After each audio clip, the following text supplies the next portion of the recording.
और चलिए बढ़ते आगे। कल मनाया जाएगा 75वां गणतंत्र दिवस और गणतंत्र दिवस की पूर्व संध्या पर राष्ट्रपति संबोधित कर रही हैं।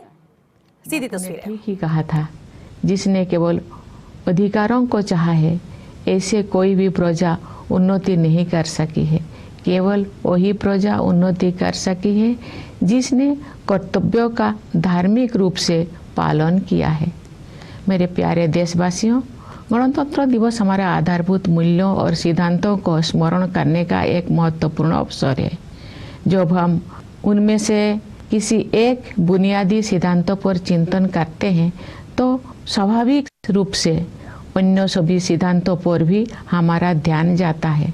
संस्कृति, मान्यताओं और परंपराओं की विविधता हमारे लोकतंत्रों का अंतर्निहित आयाम है। हमारे विविधता का ये उत्सव समता पर आधारित है, जिसे न्याय द्वारा संरक्षित किया जाता है। ये सब स्वतंत्रता की वातावरण में ही संभव हो पाता है। इन मूल्यों और सिद्धांतों की समग्रता ही हमारी भारतीयता का आधार है। Doctor B R. अम्बेडकर के प्रबुद्ध मार्गदर्शन में प्रवाहित इन मूलभूत जीवन मूल्यों और सिद्धांतों में रची बसी संविधान की भावधारा ने सभी प्रकार के भेदभाव को समाप्त करने के लिए सामाजिक न्याय के मार्ग पर हमें अडिग बनाए रखा है। मैं ये उल्लेख करना चाहूँगी कि सामाजिक न्याय के लिए अनवरत युद्धरत रहे श्री कर्पूरी ठाकुर जी की जन्म शताब्दी का उत्सव काल ही संपन्न हुआ है। कर्पूरी जी पिछड़े वर्गों के सबसे महान पक्षकारों में से एक थे, जिन्होंने अपना सारा जीवन उनके कल्याण के लिए समर्पित कर दिया था। उनका जीवन एक संदेश था।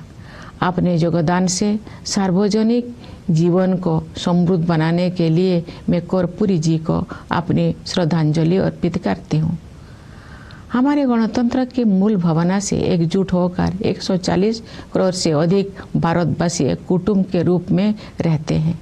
दुनिया के सबसे बड़े इस कुटुंब के लिए सह अस्तित्व की भावना भूगोल द्वारा थोपा गया बोझ नहीं है, बल्कि सामूहिक उल्लास का सहज स्रोत है, जो हमारे गणतंत्र दिवस के उत्सव में अभिव्यक्त होता है।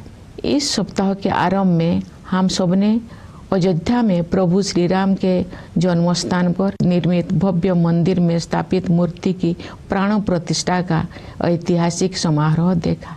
भविष्य में जब इस घटना को व्यापक परिप्रेक्ष्य में देखा जाएगा, तब इतिहासकार भारत द्वारा अपने सभ्यतागत विरासत की निरंतर खोज में युगांतकारी आयोजन के रूप में इसका विवेचन करेंगे। उचित न्यायिक प्रक्रिया और देश के उच्चतम न्यायालय के निर्णय के बाद मंदिर का निर्माण कार्य आरंभ हुआ। अब ये एक भव्य संरचना के रूप में शोभायमान है। ये मंदिर न केवल जन जन की आस्था को व्यक्त करता है, बल्कि न्यायिक प्रक्रिया में हमारे देशवासियों की अगाध आस्था का प्रमाण भी है। प्यारे देशवासियों, हमारे राष्ट्रीय त्यौहार ऐसे महत्वपूर्ण अवसर होते हैं जब हम अतीत पर भी दृष्टिपात करते हैं और भविष्य की ओर भी देखते हैं। पिछले गणतंत्र दिवस के बाद के एक वर्ष पर नज़र डालें तो हमें बहुत प्रसन्नता होती है। भारत की अध्यक्षता में दिल्ली में G20 शिखर सम्मेलन का सफल आयोजन एक अभूतपूर्व उपलब्धि थी। G20 से जुड़े आयोजनों में जन सामान्यों की भागीदारी विशेष रूप से उल्लेखनीय है। इन आयोजनों में विचारों और सुझावों का प्रभाव ऊपर से नीचे की ओर नहीं, बल्कि नीचे से ऊपर की ओर था। उस भव्य आयोजन से ये सीख भी मिली है कि सामान्य नागरिकों को भी ऐसे गहन तथा अंतर्राष्ट्रीय महत्व के मुद्दे में भागीदार बनाया जा सकता है, जिसका प्रभाव अंततः उनके अपने भविष्य पर पड़ता है। G20 शिखर सम्मेलन के माध्यम से ग्लोबल साउथ की आवाज़ के रूप में भारत के अभ्युदय को भी बढ़ावा मिला, जिससे अंतर्राष्ट्रीय संवाद की प्रक्रिया में एक आवश्यक तत्व का समावेश हुआ। जब संसद ने ऐतिहासिक महिला आरक्षण विधेयक पारित किया तो हमारा देश स्त्री पुरुष समानता के आदर्शों की ओर आगे बढ़ा। मेरा मानना है कि नारी शक्ति बंधन अधिनियम महिला सशक्तिकरण का एक क्रांतिकारी माध्यम सिद्ध होगा। इससे हमारे शासन की प्रक्रियाओं को बेहतर बनाने में भी बहुत सहायता मिलेगी। जब सामूहिक महत्व के मुद्दों पर महिलाओं की भागीदारी बढ़ेगी तो हमारी प्रशासनिक प्राथमिकताओं का जनता की आवश्यकताओं के साथ बेहतर सामंजस्य बनेगा। इसी अवधि में भारत चंद्रमा के दक्षिणी ध्रुव के क्षेत्र पर उतरने वाला पहले देश बना। चंद्रयान-3 के बाद इसरो ने एक सौर मिशन भी शुरू किया। हाल ही में आदित्य L1 के सफलतापूर्वक हेलो ऑर्बिट में स्थापित किया गया है। भारत ने अपने पहले एक्स-रे पोलरीमीटर सैटेलाइट, जिसे एक्सपोसेट कहा जाता है, के प्रक्षेपण के साथ नए साल की शुरुआत की है। ये सैटेलाइट अंतरिक्ष के ब्लैक होल जैसे रहस्यों का अध्ययन करेगा। वर्ष 2024 के दौरान अन्य कोई अंतरिक्ष अभियानों की योजना बनाए गए हैं। ये प्रसन्नता के विषय है कि भारत की अंतरिक्ष यात्रा में अनेक नई उपलब्धियां हासिल की जाने वाले हैं। हमारे प्रथम मानव अंतरिक्ष उड़ान कार्यक्रम गगनयान मिशन की तैयारी सुचारू रूप से आगे बढ़ रही है। हमें अपने वैज्ञानिकों और प्रौद्योगिकी विशेषज्ञों पर सदैव गर्व रहा है, लेकिन अब ये पहले से कहीं अधिक ऊंचे लक्ष्य तय कर रहे हैं और उनके अनुरूप परिणाम भी हासिल कर रहे हैं।